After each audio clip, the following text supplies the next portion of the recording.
Hello everyone. You're listening to The Right Side of Gaming. Today we're going to go over making builds in Magic Legends, where to start, and what all you'll need.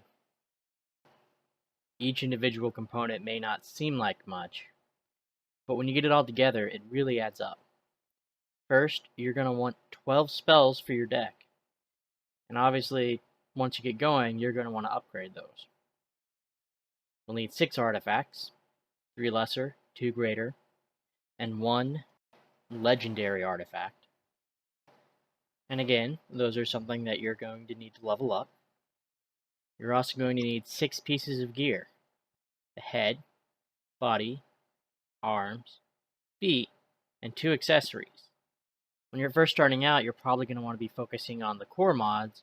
Once you get the basic pieces that you want, you can try to get certain adaptive mods, those exchangeable secondary bonuses, to help customize it a little bit further. You can also equip up to 3 traits, and you can get 5 of them just by maxing out the base classes. You'll also have to pick a class itself. Right now we know we have 5 to choose from, but there's going to be more added later on. Now where you start is kind of up to you. Some of it is going to sound very familiar if you've played card games. Some of it's going to sound really familiar if you've played action RPGs or MMOs. And then some of it's going to have a lot of overlap between both, honestly. When you first start off, you're probably going to have to do what most people do in both card games and video games. You're going to have a starter deck, just like you would in a card game, or I guess the video game equivalent would be like your starter equipment. And you're going to have to make do with that, and you'll probably upgrade it as you go. It may not necessarily be where you want to end the game, but it's going to be where you start. Once you've built up a little bit of a collection, though, there's different ways to sort of go about things. Maybe you want to start with picking the colors you want to play. I know in Magic the Gathering, a lot of people have a favorite color or color pairing that they really enjoy. For me, that's black-white. I love playing black-white in Magic the Gathering. Magic the Gathering has something called the color pie, which is this R&D term that they use to illustrate how everything is split up mechanically in the game. Each color gets its own slice of the pie. They can't do everything. And that would be, I'm not going to say harder to balance, but it wouldn't be as interesting. If you could do anything in any color, well, each color would then kind of lose its identity. So what they did is they said, okay, this color is going to be really good at this thing, maybe okay at this other thing, really bad at something else, and then there's just going to be a bunch that they can't do. And that's going to apply to all of them. There'll be a little overlap, maybe, but each color has things it's really good at and things it's really bad at or can't do at all. It's a way to keep things different, keep things varied, so that each color has its own distinct feel. And as such, each color kind of lends itself to certain play styles. Magic Legends is doing something similar. They have their own little chart that says what sort of the color pie is for each color in Magic Legends. So if you really like a color in Magic the Gathering, there's a good chance it does something similar in Magic Legends, because they're trying really hard to keep as close to the feel as they can of the card game without, making things completely unbalanced. Some things have to be done in every color. But everyone's going to have sort of their specialties and their own, distinct feel. Speaking of those colors and their distinct strengths and advantages and weaknesses, you may decide you want to start by building around a specific theme. This is something you do in card games, and I think you can do it a little bit in video games as well. You may take a look at this color chart and say, you know what, I really want to play a controlling deck. So you look at the chart and say, white or blue would be a good color for that. Or maybe you decide you want to play something with a lot of healing. And take a look and be like, okay, white or green. Simple enough. The idea is, if there's something in particular that you want to do, maybe you have a theme. there might be a color that really lends itself well to that specific theme. It doesn't necessarily have to be something that shows up on this chart. There might be, say, a theme of you want to play all spells, you want to do a completely creatureless deck. I know in Magic the Gathering that tends to be really done in blue and red very well. So you might decide that that's a good starting place, but you're still building on a specific theme. The idea is that's another starting point you can build off of. You might also have a build around. If you've not heard this term, I know it's used a lot in card games. I don't know as much in video games, maybe in some of the other action RPGs. But a build around is there's a specific card or combo or whatever that you kind of have to build your entire deck around. In this case, it might be a card or a combo, just like in the card game. Or maybe there's an artifact with a specific effect, probably one of your greater or legendary artifacts, that you want to base your strategy off of. You may take a look and say, okay, I really like this artifact that summons dragons.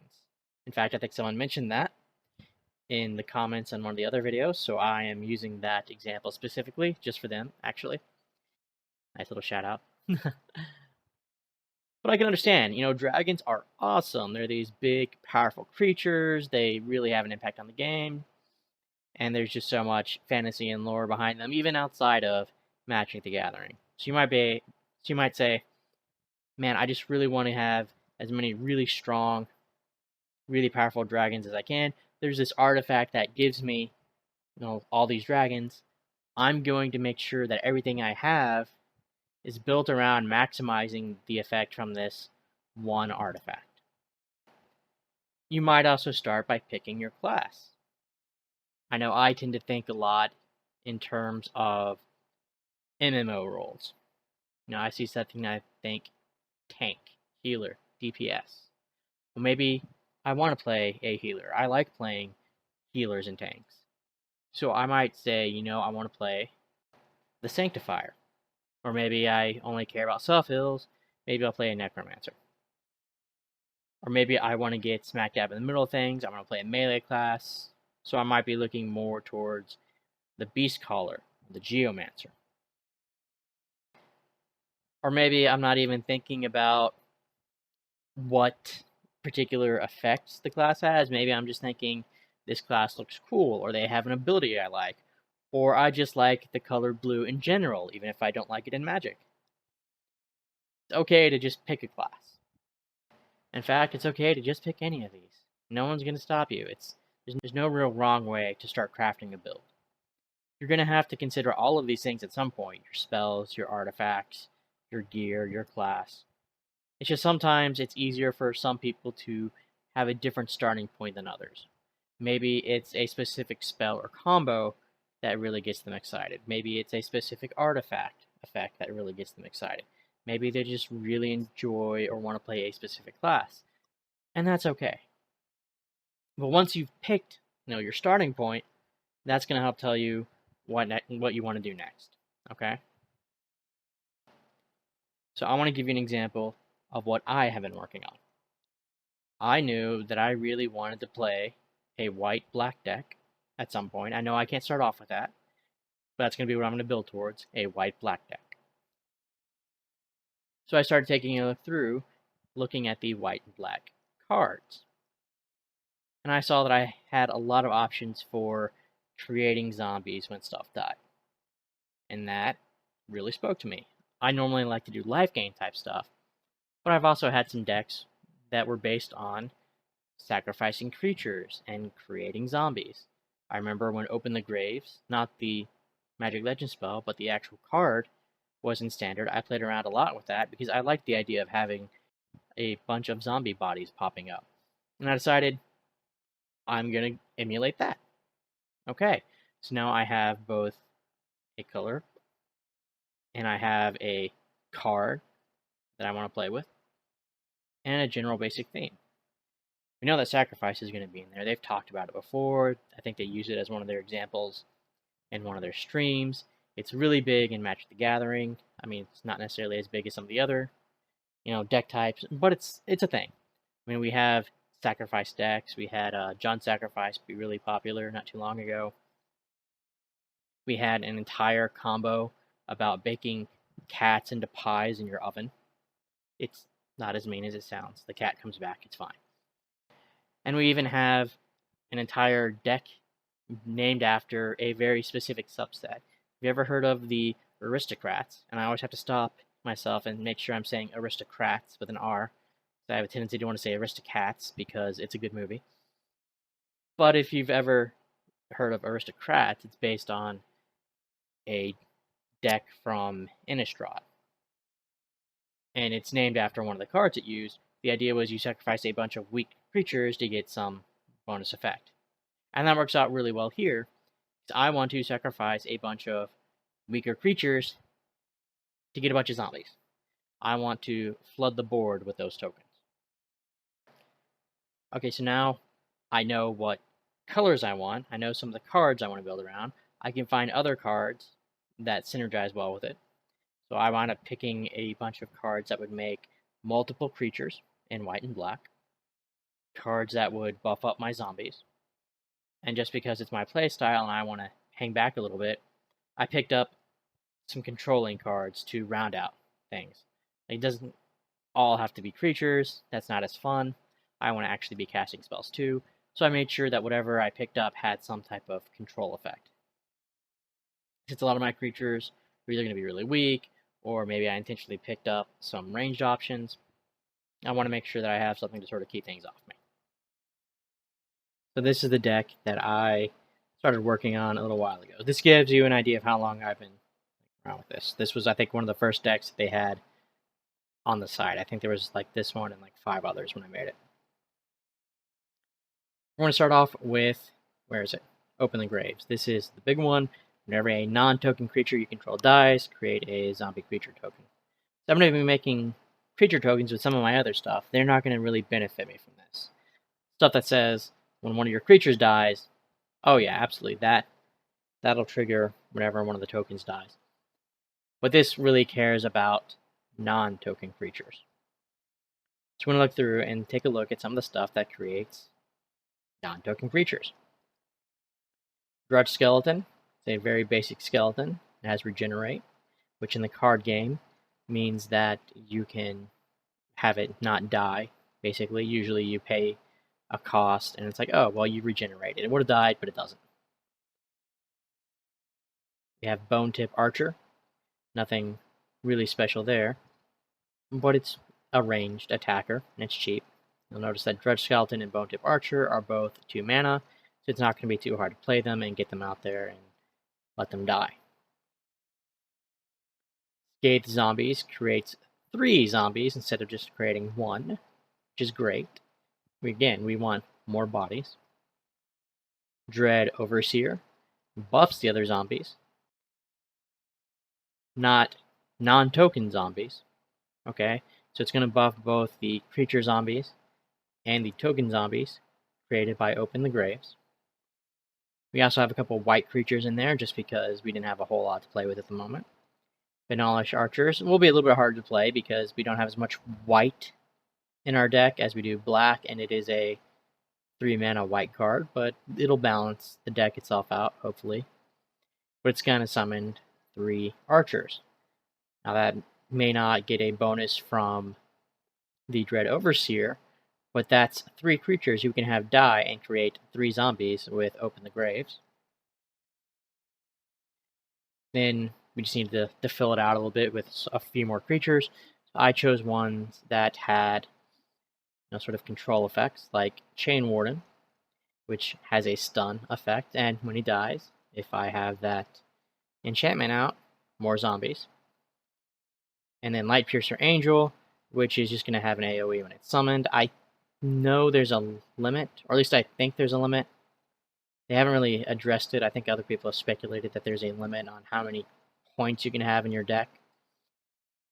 So if I have to drop a creature, it'll probably be Light Piercer, and I'll just stick in another spell. There's going to be some room there. Why? Well, it doesn't have one of the effects I'm looking for, which is multiple creatures, or control, and it's also a higher mana card. It doesn't really go really well with my strategy. I would rather have a slightly cheaper card than a more expensive one.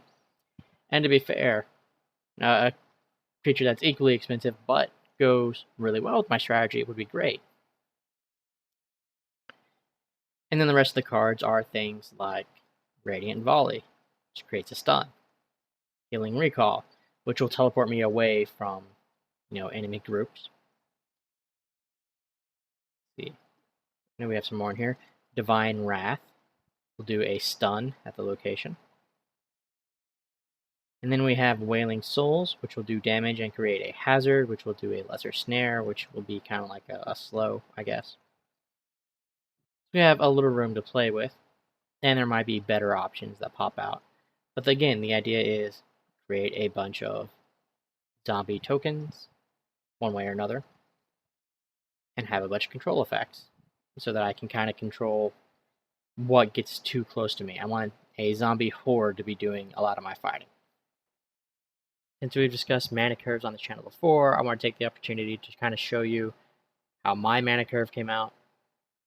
I had 2 cards at converted mana cost 2, 5 cards at converted mana cost 3, 2 cards each at converted mana cost 4 and 5, and 1 at converted mana cost 6. So if you're not familiar, talk about converted mana cost as in the total amount of mana it costs to cast a card. I think they're changing it to mana value in the most recent set. But Benalish Archer would be a converted mana cost 3 card because it takes 3 mana to play it. Healing Recall would be 4 because it takes 2 colorless mana and 2 white mana, so 4 mana total to play it. And so on. It's 3 mana, 6 mana, 5 mana, 3 mana, 3 mana, 4 mana, 5, 2, 3, 2. You get the idea. Now I look at the chart and I'm like, okay, I don't have too much really low mana. I don't even know if I've seen any 1 CMC cards yet. I don't have a whole lot of really high level mana. I do have a whole lot in the 3 slot, so I could probably drop a 3 converted mana cost card or 2 for a 4 converted mana cost card without it being too bad. I would still have a pretty decent curve to go with. But it worked out well. I should be able to play most of my cards, especially the ones I care about. That 6 converted mana cost card is the Open the Graves card that a lot of this is going to really want to play off of. And having, more lower cost cards to cycle through the deck without losing too much mana, try to get back to Open the Graves, isn't the worst way to go. In fact, now that I think about it, being able to play a bunch of cheap creatures to both, die and benefit from Open the Graves, and to try to get me back to getting Open the Graves in my hand so I can cast it again whenever time comes around for it, that's probably a good idea. But you notice I don't have a whole bunch of weak cards, in which case I'd probably need some draw, and I wouldn't really have any really strong spells to play off of, and I don't have a bunch of, really strong spells that would require me to wait a little longer between castings. I can probably keep up a pretty decent pace of actually playing things this way. Other people may not take this into account in their, builds. I personally have too much trading card game player in me, so this is one of the things I still look at, but to each their own. Alright, now we want to pick some gear and artifacts that help synergize with this theme. I know we don't have a whole lot to look through just yet, we at least have some examples. And maybe even if we can't do a full set of gear, we at least have some options to pick from, and it probably gives us an idea of what the other pieces in that particular set might be. The occult set in particular jumped out at me. We have the headdress of the occult. When you kill a foe with your primary attack, there's a chance to create a human cleric token, and cleric tokens are great because that just gives me more little bodies to play with. And honestly, that's the whole point of a lot of this. I just want to have a bunch of creatures out there It's not a zombie, but I'll take it. And then there's the wrappings of the occult. Whenever you activate Mana Surge, you have the chance to sacrifice your lowest toughness creature and deal damage based on its power to enemies near it. I knew there was going to need to be a sacrifice outlet in there somewhere, and honestly, sacrificing a creature to deal damage is well in theme with the Aristocrats deck strategy we talked about earlier, where they just sacrifice a bunch of weak creatures to try to get other effects. We know what those two pieces do. We don't necessarily know what the rest of the occult set does, but I'm sure it works well with that somehow. When we talk about synergy, the jewelry is a good example. We have the Obsidian Talisman, because we don't have a whole lot of jewelry that we've seen. And yeah, it's okay for the secondary effects, because that's, we have to have something down, at least that gives us something. But we really don't want this piece if we can avoid it, because we don't want to have to level it up. We don't want that taunt. We don't want things attacking us. We want our creatures in the way. That's part of the reason why we have them. On the flip side, the Talisman of Symbiosis says that whenever you drop below 30% maximum health, your strongest creature loses health, and you heal for part of it. We're going to have a whole bunch of creatures out anyway. Getting some of that health back is going to be great. It's not going to be a huge hit to any of the creatures. Yeah, it's going to be some weaker creatures in there, but hopefully they're not the ones that it's getting taken from. We'll probably have something else a little stronger out that we can regain our health based off of. But it still feels sort of in line with the rest of the deck. Maybe we take a look at the artifacts and see if maybe there's some help there we can get. And right off the bat, the Helm of Josu Vest jumps out at me. I think we also saw a thing where it talked about the Whip of Erebos. When I compared them, it was the same effect. Picture is the helm, so I'm guessing that's what we're going to be getting, but who knows. But it states that whenever a creature you control dies for the first time, it reses with a fourth of its HP, and it gains lifelink, and lesser haste. So it's going to be doing a lot of attacking and getting HP back, which is good because it doesn't have a whole lot. And it's going to lose some of its health every second, so it needs to be attacking things.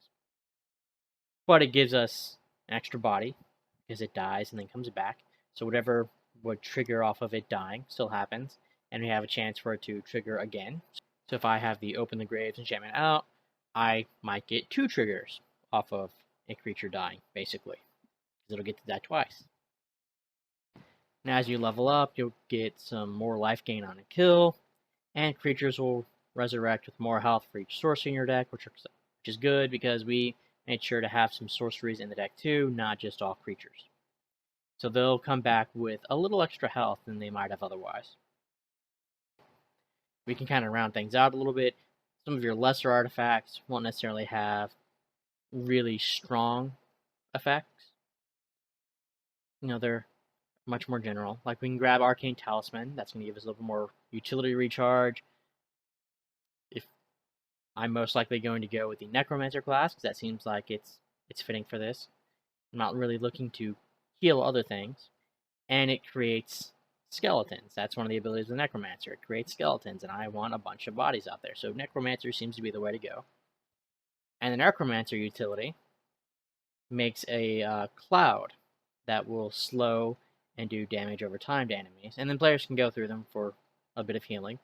But that's another controlling effect, and that works out really well with the rest of the deck. But we can pick up some things in sort of that middle tier, those greater artifacts. That'll give us a little more synergy with the deck. The Tome of Gisa, for example, says that whenever you cast a zombie creature spell, you get to summon an additional zombie. And that's great. That's one of the things we want to do, is make extra zombies, make extra creatures. We also have the Grave Robber's Bauble. Whenever your health drops by a certain amount from a single source of damage, you can summon a skeleton archer. Again, I'm going to get another little body to play with, and some of our effects require me or trigger when I lose health, so this is a great way to get something extra from that. And hopefully I'll have ways to get some health back, like that reduced cooldown from the Arcane Talisman on my utility to get a little more health back that way. You see how it sort of all works together. We don't necessarily know what all the traits do just yet. I will probably include the white one and the black one just as a matter of flavor for myself. Then I can go through and pick some of the others.